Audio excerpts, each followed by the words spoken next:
Welcome back. So, what brought you here? What brought you this far? As I've said once, and I'll probably say again several times, you didn't go to school or college to learn that the earth is flat. Something somewhere made you stop and think, even if it was just for a moment. So perhaps it was just for a moment, but it caught your attention for long enough to make you ask more.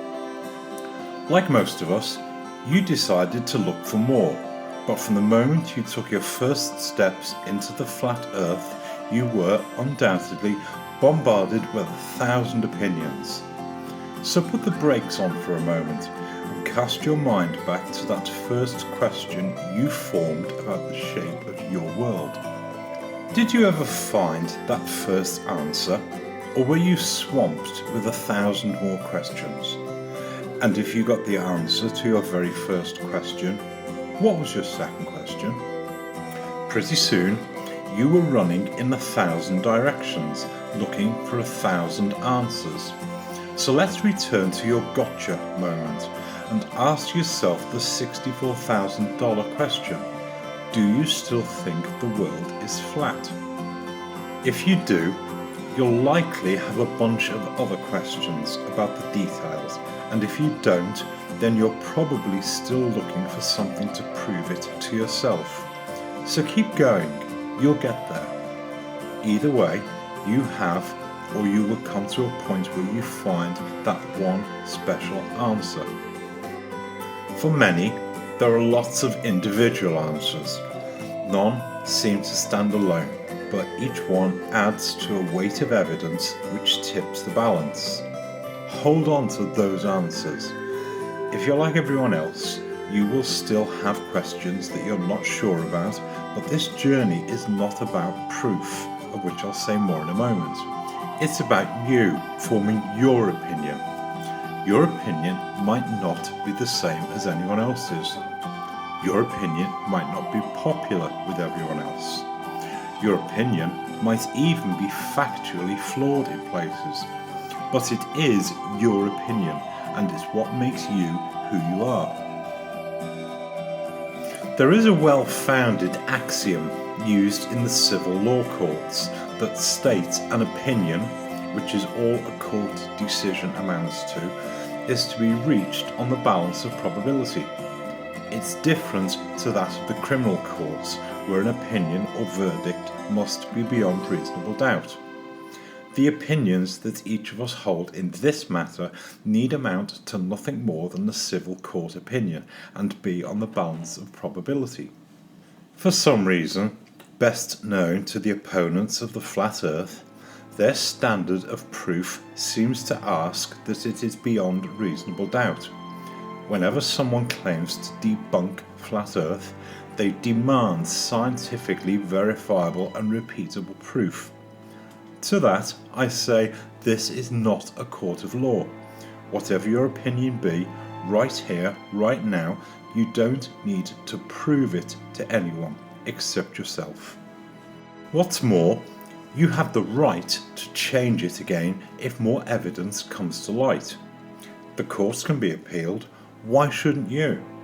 So, for whatever opinion you hold on this matter at this moment in time, simply be settled in the fact that you hold an opinion, period.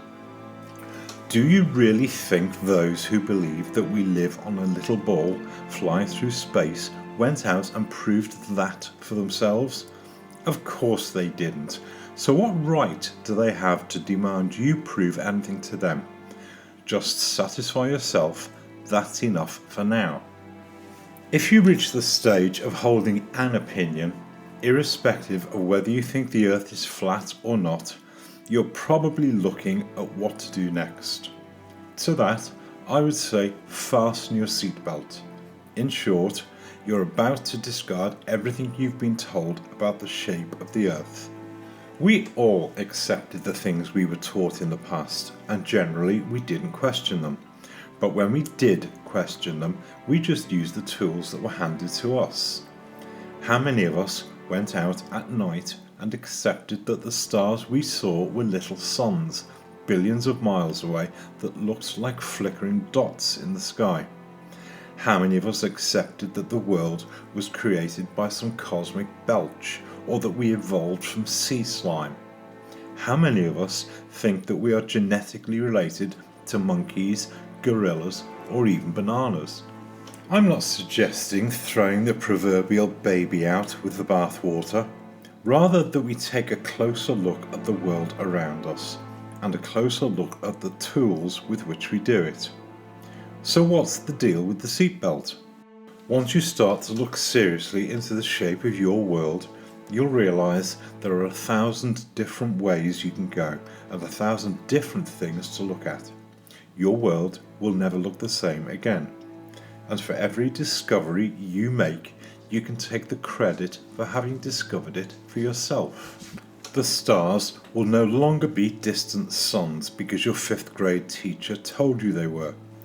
I'll not spoil it for you. Go and look for yourself and see what you think they are. This is something that we should all have started to do when we were toddlers. And make no bones about the fact that it's not always easy to learn things. There's not always someone there to tell you the answer. At best, they will tell you their opinion, and we've already seen that it's nothing more than that. Perhaps a good place to start is with deciding which opinions you trust enough to consider. YouTube has attracted some wonderful people, but allied to that, it's also let a few unsavoury characters chime in too.